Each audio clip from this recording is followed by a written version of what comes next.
रूपाथलिया news को अनेक अनेक शुभेच्छा और शुभकामना। गतकाली 2025 मसीहार हाईस्कूल सर्टिफिकेट परीक्षा फल प्रकाश पाई। अत्यंत आनंद एवं गर्वर कथा गौरवर कथा आम जिले में 2 नंबर स्थान रही कुनी झील घरे आम आज पहुंचु खैरा उपदा ब्लॉक आम गतकाली उपदा ब्लॉक जो मैंने टपर होता आम सहित भेटी आज आम खैरा ब्लॉक जी टपर होती कुनी झील पाखे पहुँचलु। बापा अध्यापक Sanjay Kumar Satapathy Jameshwar higher secondary school उद्भिद विज्ञान अध्यापक एवं माँ गीति प्रभा पाढ़ी आम डगरपड़ा अंचल झील एठिकार बहु कुनी झील समीक्षा समन्वयता शतपथी ना जमीती काम सेमिति प्रत्येक कथार प्रथम हुंती खैरा ब्लॉक ना रखिंट। डुंगुरा दर्शन प्रसाद हाईस्कूल छात्री चलित वर्ष हाईस्कूल परीक्षा 582 नंबर रखी जिले में द्वितीय हवा सहित आम पाखे जो तथ्य अच्छी राज्य में सी तृतीय स्थान रखिंट। आम घरे आज आज पहुँचीछू सहित 2 पद रूपाथलिया तरफ अंतर्गालाप करवा। धन्यवाद कुनी झील तुम परिचय दब। समीक्षा समन्वित शतपथी डुंगरा दर्शन प्रसाद सरकारी उच्च विद्यालय 10वीं श्रेणी छात्री। बापा ना संजय कुमार शतपथी से गरसंग कॉलेज रे उद्भिद विज्ञान अध्यापिका अच्छा माँ आम गाँ स्कूल शिक्षयित्री अच्छा। धन्यवाद। एक शिक्षक परिवार कुनी झील रत्नगर्भा माँ गीतांजलि तुम्हें तुम जो परीक्षा फल बाहर पर केते जानिल तुम नंबर? गतकाली प्राय संध्या 5टार मो बड़ाबा फोन करी कही मु 600 रु 582 नंबर रखी उत्तीर्ण होईछि तेणु मु बहुत खुशी अनुभव करथिली। परीक्षा फल प्रकाश पाइला परे जते तुम जानिलो एते नंबर अछि तुम मन रे कोन भावना जाती थिला? मु बहुत खुशी थिली। मु हमर आशा ठारू अधिक नंबर रही समस्त आशा ठारू भी अधिक नंबर रखी तेणु केते समय तुम पाठ पढ़ा केते समय दी था? स्कूल आवर को छाड़ी मु दैनिक एक्स्ट्रा 5 रु 6 घंटा पढ़िया समय दे था ट्यूशन मध्ये। तुम ए जो श्रेय दब तुम एते सुंदर परीक्षा फल होला ये श्रेय काहा को दब? बापा माँ स्कूल समस्त शिक्षक शिक्षयित्री मोर ट्यूशन सर समस्त को श्रेय दे। आपण देखुथिले कुनी झील कहउतला आमे मोर श्रेय बापा माँ मो ट्यूशन सर विद्यालय समस्त शिक्षक शिक्षयित्री मान को देवी। एवं तुम जीवन भविष्य लक्ष्य कौन अच्छी? भविष्य लक्ष्य को सफल डाक्तर हवा बापा माँ भी इच्छा तेणु यह पूरण करने को मुझे यथासाध्य प्रयास और परिश्रम करने को चाहे। आपण देखुथिले आमे से कहउतला सुंदर भाबरे आमे तार जने चिकित्सक हेबो एवं चिकित्सा करी जो साधारण खटिखिया मेहनती जनतार सेवा करबा पई तार जो प्राण उद्यम अच्छे बापा माँ जो इच्छा अच्छी ताकू साकार करने से अंगीकारबद्ध होइछे एवं निश्चित भाव में ताकू पूरण करिवो। आमे जगतनाथ जगन्नाथ निकट प्रार्थना करियो प्रभु मंगलमय भगवान तांकर से मंगल कामना करने सहित तांकर चलापथ रुधिमंत हो गंतव्य पथरे पुष्पवृष्टि हो आशा करुचु।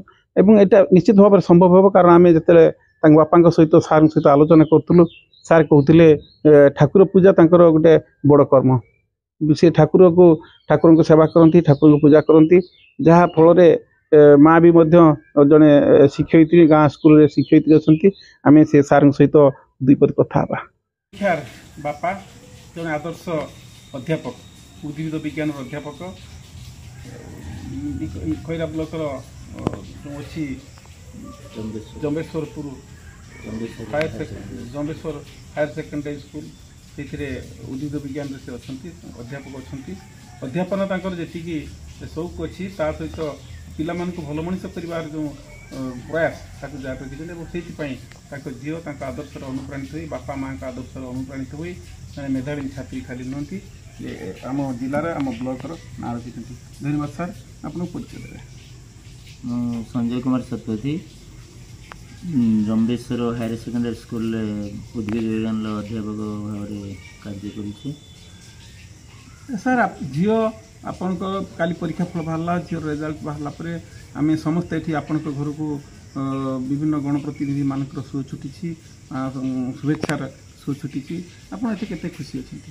ମୁଁ ବହୁତ ଖୁସି ଅଛି କାରଣ ମୁଁ ତ ଛୋଟବେଳୁ ଜାଣିଛି ସେ ଯେତେବେଳେ ସ୍କୁଲ ଲେଭେଲ୍ ତାର ଷ୍ଟାର୍ଟ ହେଲା ସରସ୍ୱତୀ ଶିଶୁ ମନ୍ଦିରର ଆଡ଼ମିସନ୍ କଲା ପରେ ତାର 4-5 ବର୍ଷ ପାଖରୁ ଯେକୌଣସି ପରୀକ୍ଷା ତାଙ୍କର ସ୍କୁଲରେ ହୁଏ ବା ଆମର ବ୍ଲକ ଲେଭେଲ୍ ଜିଲ୍ଲା ସ୍ତରରେ ସେ ସବୁଥିରେ କୃତକାର୍ଯ୍ୟ ହୋଇ ଚାଲିଛି।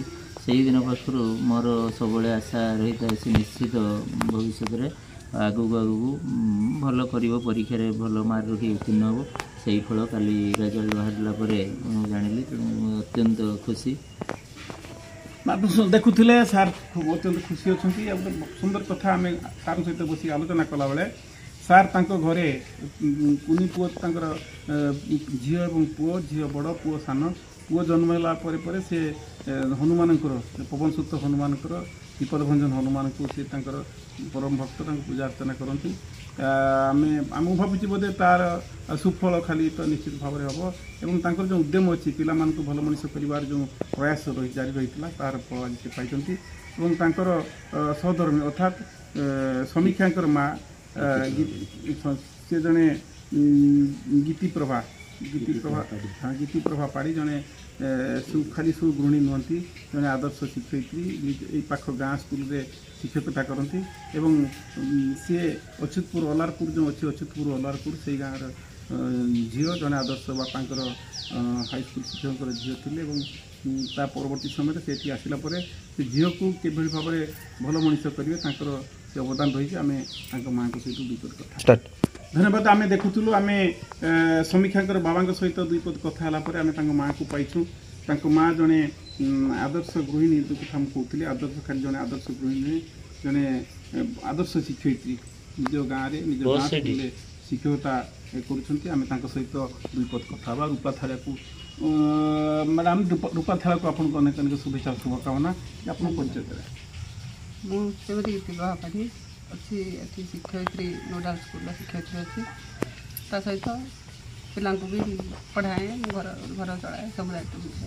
ଆପଣ କାଲି ପରୀକ୍ଷା ଫଳ ବାହାରିଲା ପରେ ଆପଣଙ୍କ ଝିଅ ସମୀକ୍ଷା ତା ରେଜଲ୍ଟ ଶୁଣିଲା ପରେ ଆପଣଙ୍କର ମନରେ କ'ଣ କିଭଳି ଭାବରେ ଉଦ୍ଦୀପନା ସୃଷ୍ଟି ହୋଇଥିଲା? ନିଶ୍ଚିତ ଖୁସି ଲାଗିବ, କାରଣ ପରିଶ୍ରମର ଫଳ ପାଇଲା ପରେ ଖୁସି ଲାଗେ। ସେମିତି ସେ ବି ପରିଶ୍ରମ ବହୁତ କରିଛି, ତେଣୁ ସେଇ ହିସାବରେ ଯେହେତୁ ଯେ ତା ଫଳ ପାଇଛି, ତା ପରିଶ୍ରମ ତା ପାଠ ପଢ଼ାରେ ଆପଣ କିପରି ସାହାଯ୍ୟ କରୁଥିଲେ ତାକୁ? ହଁ, ତାକୁ ସେ ପଢ଼ିବା ସମୟରେ ମୁଁ ସବୁବେଳେ ପାଇ ତା ପାଖରେ ତତ୍ପର ସବୁବେଳେ ଥାଏ। ସେ ଯାହା ଆବଶ୍ୟକ କରେ ମୁଁ ତା ପାଖରେ ତାକୁ ଯୋଗାଇ ଦିଏ। ତା ସହିତ ତାକୁ ପଢ଼ାରେ ବି ସାହାଯ୍ୟ କରେ, ଯେହେତୁ ମୁଁ ଶିକ୍ଷୟିତ୍ରୀ, ତେଣୁ ମୁଁ ବି ତା ପାଠ ପଢ଼ା ସହିତ ମୁଁ ସବୁ କ୍ଷେତ୍ରରେ ସାହାଯ୍ୟ କରେ। ଆମେ ଦେଖିଲେ, ଆମେ ଗୀତିପ୍ରଭାଙ୍କ ସହିତ ଆଲୋଚନା କଲୁ। ଭଉଣୀ ଜଣେ ଆଦର୍ଶ ଶିକ୍ଷୟିତ୍ରୀ, ସୁନ୍ଦର ଭାବରେ ଝିଅ କିଭଳି ଭାବରେ ଭଲ ମଣିଷ ହେବ, ତାଙ୍କର ଯେଉଁ ସଂସ୍କାର ଅଛି, ବାପା ମାଆଙ୍କର ସଂସ୍କାର ଏବଂ ସଂସ୍କୃତି ସମ୍ପନ୍ନା ଏ ପରିବାରର ଜଣେ ଆଦର୍ଶ କୁନି ଝିଅଟି ସୁନ୍ଦର ଭାବରେ ରହିଛି ଏବଂ ତାର ଯେଉଁ ଇଚ୍ଛା ଅଛି, ବାପା ମାଆଙ୍କର ମଧ୍ୟ ଇଚ୍ଛା ଅଛି ସେ ଡାକ୍ତର ହେବ, ଡାକ୍ତର ହେଇ ସାଧାରଣ ଖଟିଖିଆ ମେହନତି ଜନତାର ସେବା କରିବ, ଏ ଆଶା ରହିଛି। ପୁଣି ଆମେ ଆଉ ଥରେ ସମୀକ୍ଷାଙ୍କ ସହିତ ଦୁଇ କଥା ହେବା। ଆମେ ପ୍ରତିଜ୍ଞାବଦ୍ଧ ଥିଲୁ ଯେ ଆମେ ପ୍ରତ୍ୟେକ ବର୍ଷ ମେଟ୍ରିକ୍ ପରୀକ୍ଷାରେ ଯେଉଁମାନେ ଉତ୍ତୀର୍ଣ୍ଣ ହେବେ, ଭଲ ଭାବରେ ପରୀକ୍ଷାର ଫଳ ରଖିବେ, ଫଳ କରିବେ ଏବଂ ସେମାନଙ୍କ ସହିତ ଆମେ ତାଙ୍କ ପରିବାରକୁ ଯିବୁ, ତାଙ୍କ ସହିତ ଦୁଇ ପଦ କଥା ହେବୁ। ଆମ ଯେଉଁ ରୂପାଥାଳିଆ ଟ୍ରଷ୍ଟ ତରଫରୁ ରୂପାଥାଳିଆ ଆନୁକୂଲ୍ୟରେ ଆମେ ସେମାନଙ୍କୁ ସମ୍ବର୍ଦ୍ଧିତ କରୁ। ଆଜି ମଧ୍ୟ ଆମେ ସମୀକ୍ଷାକୁ ସମ୍ବର୍ଦ୍ଧନା କରିବୁ। ଆମେ ତାର ଆସନ୍ତାକାଲି ଦୁଇ ଦିନ ଭିତରେ ଆମେ ତାକୁ ଯେଉଁ ଆମେ ଦେବା କଥା ଆମର ମାନପତ୍ର ଆମେ ତାକୁ ଆଣିକି ଦେବୁ। ସମୀକ୍ଷା, ପୁଣି ଥରେ ଆମେ ତୁମର ଉତ୍ତରୋତ୍ତର ଉନ୍ନତି କାମନା କରୁଛୁ। ଭଗବାନ ତୁମକୁ, ମୋର ମନେ ପଡ଼ୁଛି ସମୀକ୍ଷା, ଗୋଟେ ବର୍ଷ ଥରେ ଆମେ ଯେତେବେଳେ ଜିଲ୍ଲା ସ୍ତରରେ ଗୋଟେ କାର୍ଯ୍ୟକ୍ରମ ହେଉଥିଲା, ତୁମେ ବୋଧେ ପ୍ରତିଯୋଗିତାରେ ଗୋଟେ ଫାଷ୍ଟ ପ୍ରାଇଜ୍ ଥିଲ। ମୁଁ ସେତେବେଳେ ପରୀକ୍ଷକ ଥିଲି, ନିରୀକ୍ଷା କରୁଥିଲି। ମୋର ଏବେ ମନେ ପଡ଼ୁଛି ତୁମକୁ ଯେତେବେଳେ ତୁମେ ବୋଧେ ପ୍ରଥମ ହେଇଥିଲ, ସେ ରାଇଟିଂରେ କେଉଁ ଲେଖା ଲେଖିରେ ଥିଲ, ମୁଁ ଯେଉଁ ଠିକ୍ ଭାବରେ ମୋର ମନେ ପଡ଼ୁଛି ଜିଲ୍ଲା ସ୍ତରରେ ଯେଉଁ ହେଉଥିଲା କାର୍ଯ୍ୟକ୍ରମ, ସୁରଭି କାର୍ଯ୍ୟକ୍ରମରେ ତୁମ ଅଂଶଗ୍ରହଣ କରିଥିଲା ଏବଂ ତୁମେ ଯେହେତୁ ମନେ ପଡ଼ୁଛି ଠିକ୍ ଭାବରେ। ଆଉ ମା, ତୁମ ଜଣେ ସାନ ଭାଇ ଅଛି, ସେ କେମିତି ତୁମେ ତାକୁ ପାଠ ପଢ଼ା କି ପ୍ରକାର ସାହାଯ୍ୟ କର? ମୁଁ ପାଠ ପଢ଼ାରେ ତାକୁ ସବୁ ପ୍ରକାର ସହଯୋଗ କରେ। ସେ ଯାହା ବି କିଛି ବୁଝି ନପାରେ ମୁଁ ତାକୁ ସବୁ ପ୍ରକାର ବୁଝିବା ପାଇଁ ଚେଷ୍ଟା କରେ। ସେ ବି ଭଲ ଭବିଷ୍ୟତରେ ବି ଭଲ ପଢ଼ିବ ମୁଁ ଆଶା କରୁଛି।